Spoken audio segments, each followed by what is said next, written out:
অনেকদিন পর বরমশাইয়ের সাথে বাইরে গেলাম, কিন্তু বেড়াতে নয়, বাজার করতে। কিভাবে কম দামে শাক সবজি মাছ কেনা যায় সেটা শেখার জন্য। যে হারে সবকিছুর দাম বাড়তেছে, এগুলো তো শিখতে হবে। কেমন আছেন সবাই? আশা করছি সবাই অনেক অনেক ভালো আছেন। অনেকদিন পর একটা বড় ভিডিও আপলোড করলাম, সবাই একটু সাপোর্ট করবেন। অনেকদিন পেজে অ্যাক্টিভ ছিলাম না, তাই পেজে 12টা বেজে গিয়েছে। অনেকদিন পেজে ভিডিও আপলোড করিনি, এই জন্য অনেকেই আমাকে মেসেঞ্জারে নক করেছেন আমি কেন ভিডিও আপলোড করছি না, কোনো প্রবলেমে আছি কিনা। হ্যাঁ, ছিলাম কিছু প্রবলেমে, সেগুলি নিয়ে আজকে আর আলোচনা করব না। সবার লাইফে তো কিছু না কিছু প্রবলেম থাকে। যাক, এখন থেকে চেষ্টা করব ওই রেগুলার ভিডিও আপলোড করার জন্য, আর সবাই একটু সাপোর্ট করবেন। বরমশাই বাজারে যাওয়ার জন্য রেডি হচ্ছে, তখন আমি তাকে বললাম আমিও তোমার সাথে আজকে বাজারে যাব। বরমশাই প্রথমে রাজি ছিল না, কারণ বাইরে অনেক রোদ ছিল আর গরম ছিল। কিন্তু আমি বললাম যে আমি তোমার সাথে আজকে যাবই, কারণ আমি অনেক দিন কোথাও যাই না, আজকে বাজারই দেখতে যাব।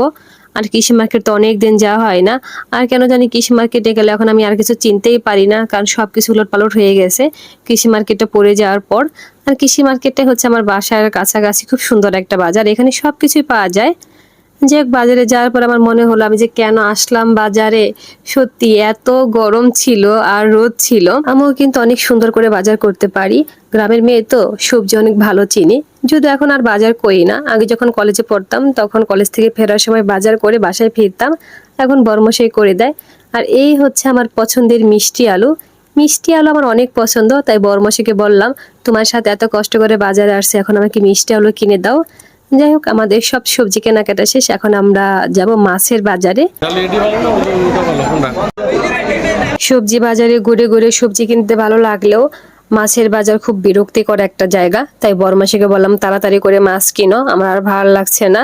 যাক, এই দোকান থেকে আমরা 3 ধরনের গুঁড়া মাছ কিনলাম, মলা মাছ, কাকসি মাছ আর হচ্ছে পুঁটি মাছ। আমার অনেক দিন ধরে পুঁটি মাছ খেতে ইচ্ছে হচ্ছিল, ভাবছিলাম আর কোনো মাছ কিনবো না, কিন্তু পাশের দোকানে এই ভাইয়াটা দেখি যে খুব ডায়লগ দিচ্ছে ইলিশ মাছ খুব ভালো।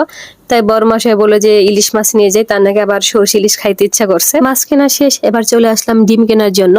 বরমাসাকে বলছিলাম ডিম কিনতে হবে না, 7 দিন পর খাবো, আর একটু দাম কমুক। বরমাসে বললো থাক, তোমাকে এত বড় স্যাক্রিফাইস করতে হবে না, তোমার একার জন্য ডিমের দাম কমবে না। কমপ্লিট, এখন চলে যাচ্ছি বাসায়। আর এই ডিমগুলোকে কুলির উপর বসিয়ে বাসায় নিয়ে যাচ্ছিলাম, মানে জান দিয়ে দিব, কিন্তু ডিমগুলোকে সুরক্ষিতভাবে বাসায় নিয়ে পৌঁছাতে হবে। বাজার থেকে বাসায় যাওয়ার পর আমার একটু বেশি খারাপ লাগছিল, তাই সব মাছ কাটতে পারিনি। একটা ইলিশ মাছ আস্তই ফ্রিজে রেখে দিয়েছিলাম, আর যেটা কেটে নিয়েছি ওইটা ধুয়ে রেখে দিয়েছিলাম।